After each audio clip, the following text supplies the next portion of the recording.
Сәлем қыздар, бүгін сіздермен осындай кереметте восточный пирог жасайтын боламыз.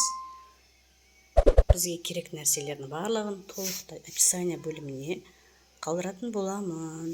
Ең алдымен елегіштен өткізілген ұнымыздың үстіне қантымызды, разрыхителімізді салып жақсылап араластырып алып, үстіне осындай бір пачка маргаринімізді салып жақсылап тұрып араластырып аламыз.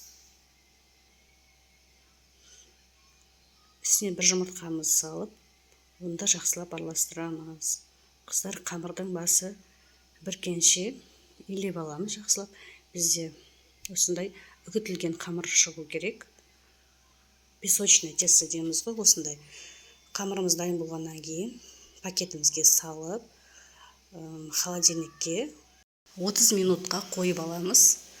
Дайын болған қамырымызды алып, кішкене ұнды сеуіп, дөңгелетіп жайып аламыз. Формамызға келтіріп, дөңгелек қылып жаямыз.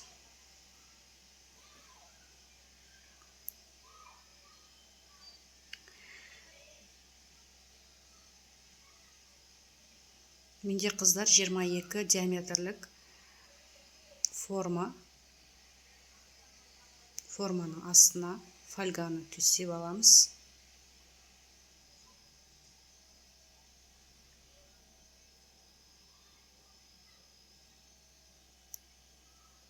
Форманың астына фольганы төсегеннен кейін қамырымызды формаға біркелкі етіп орналастырамыз.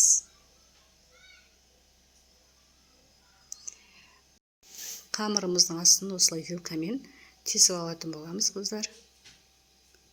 Жақсылап тұрып, осылай тесіп аламыз.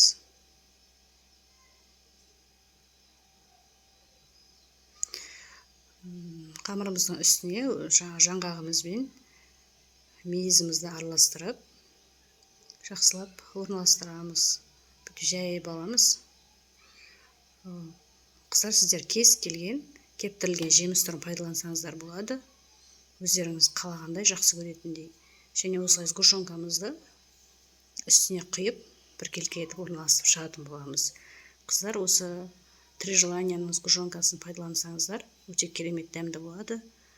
Кез келген сгущенка түрін пайдалануға болады. Бірақ бұл сгущенканың дәмі ерекше. Қалған артық қамырларымызды жиектерін әдемілеп осылай кесіп алып тастаймыз. Және алдын ала қысып тұрған духовкамызға 180 градуста 35-40 минуттай қызарғанша пісіріп аламыз. Міне бізде осындай керемет пирог дайын болды. Маған подписаться етіп, комментария жазып қолдап кетіңіздер.